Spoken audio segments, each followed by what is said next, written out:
Hey everybody, welcome to another edition of A Chapter a Day Keeps the Doctor Away. My name is Alan, otherwise known as Heeswe, and I'm from ReverseThieves.com as well as the Speakeasy podcast. And this time, I'm looking at The Legend of Arslan, Chapter 4, Reunion with an Old Friend. And this should be my last Legend of Arslan review in a row. I'll get back to it, but, it's time to look at some other manga past this point. But, once again, I'm trying to catch up as soon as possible so I can, start talking about the chapters as they simulcast. So, once again, Darian has finally found Arslan, and they gotta get the heck out of Dodge. So, when they find out that the king has fled, and that pretty much this battle has gone south. Instead of trying to get back to the capital, because they're pretty much going to run into the invading army all along the way, they decide, you know what? Diane's like, I have a friend, Naris. He's like the most amazing strategist. He defeated 3 armies without even using a single soldier. So, if there's anybody who is smart enough to get us home safe, it's that guy. And he's not that far away, and he's not in a direction that the army is necessarily going to be going in. So it's probably one of the safest paths we can take right now. And, Arslan is like, that, I'm following you, man. Did you just see those few panels of you messing up dudes? Yeah, that sounds like a great plan. So, after doing some more panels of messing up people's days by chopping them in half and proving that Darian is totally awesome, we switch over to probably the only scene that's cooler, which is some of the invading army talking, and then, like, a lot of the surviving cavalry that was lit on fire basically jumping out of that gorge and being like, surprise! We're only half dead! And they quickly get cut down, but you gotta say, those are some iron ones, man. They definitely show in these next few chapters, in these next few panels, that Pars loses this battle, but you gotta give the Pars army some major cred. They do not go down easy. They're not like some kind of gentrified, like, oh no, an invading army. We have just been in charge too long. I mean, these guys are some hardcore MFs, man. Once again, when they jump out of that fire and they're like, yeah, we're probably gonna die, but we're gonna take some of you guys with us. You gotta be like, alright, I gotta give it to you guys. You died, but that's pretty much the coolest way you could go out. On fire, being like,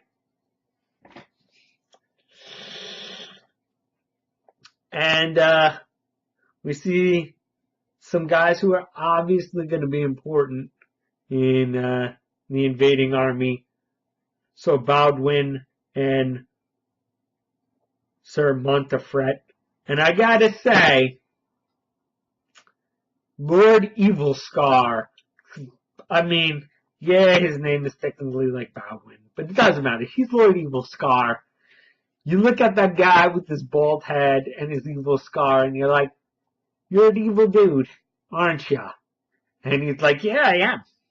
See what a proud I am? And like, Lord Montefret, you're like, oh, beard guy. You seem like the kind of guy who's conflicted, and thereby, if he does it to a flip, that's at least going to have a noble death. But this other guy, yeah, he ain't going to have a good end.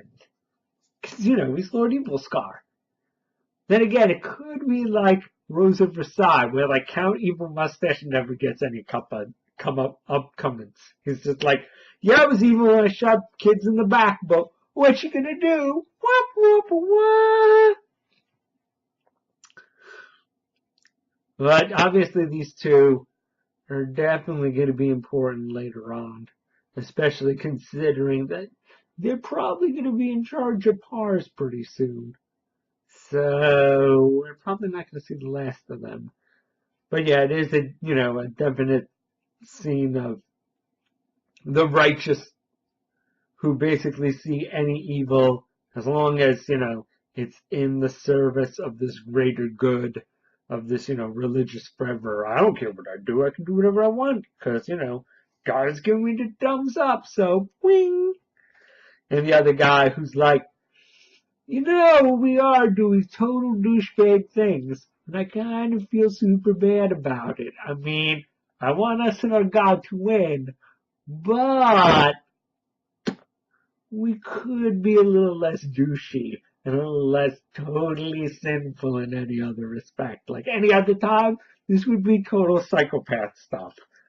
Not sure I'm super comfortable with it, no matter what other people say. Once again, to quote the Veronica Mars movie, and then the two Nazis turn to each other, look around and go, I think we're the bad guys. Ah. I feel like that's that guy's moment. I think we're the bad guys. Oh, I'm not feeling super comfortable about this. The other guy's like, yeah, I've got an evil scar. Of course I don't feel bad about it. But, enough of those two, characters who aren't super important. I mean, they'll be important, but not super important. Like, Arslan and Daryan, who travel around a while, definitely not doing the greatest, but definitely doing better than they, could have. And eventually they travel far enough to meet a young archer named Elam, who definitely is going to win some points of favor with Kate for just being an archer. And he has a little verbal sparring with Darius, but he leads the two of them to his master. And we learn that essentially Norris is one of those guys who is really good at something, but wishes he could do the thing that he really sucks at. So he's a really great strategist, but he really wants to be an artist. Too bad he's complete utter garbage at it.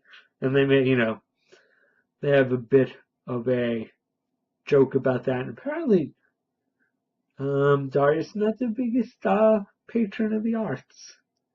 And then we see Norris at the very end of the chapter with his good-looking blonde self. And as I was getting to it, obviously this guy's going to be important. He's a super strategist.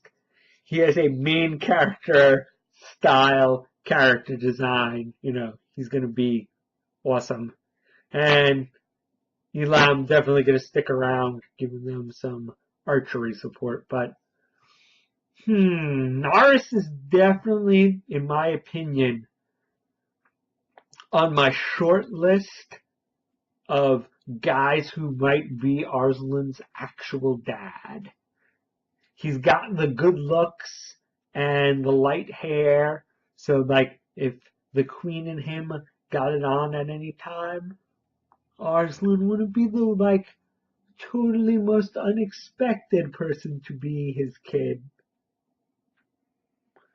I mean, he does look kind of young, but he could just be in that, I'm older, but I'm just so good looking that I just look that young.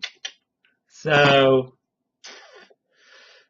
but, the silver-haired, masked guy, he's also a good, basically, Arslan gets up to him and he's like, Arslan, I am your father. Bum, bum, bum. But I'm thinking Norris is a good candidate. Silver Mask guy, I think, is like kind of like might make an interesting twist, but that's why he's so vengeful on Pars, because the king there maybe stole his wife, or his woman he loved, and his son. I don't know about that. We'll see. I mean, he might have a completely different beef with the country. But, just throwing out ideas. It might be somebody we haven't seen at all. And, everybody who, all 7 people who watch this video will look back and be like, ha ha ha, you totally didn't realize that, that character hadn't been introduced yet. And his dad is really, Edward Albrecht. Not that, the guy who wrote this novel years ago even knew who Edward Albrecht is, but that's his dad. What a weird coincidence. But another good chapter, man. Every chapter so far has should just be called like, he's the man! And other people. But, so yeah.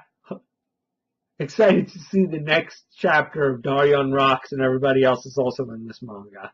So, see you guys then.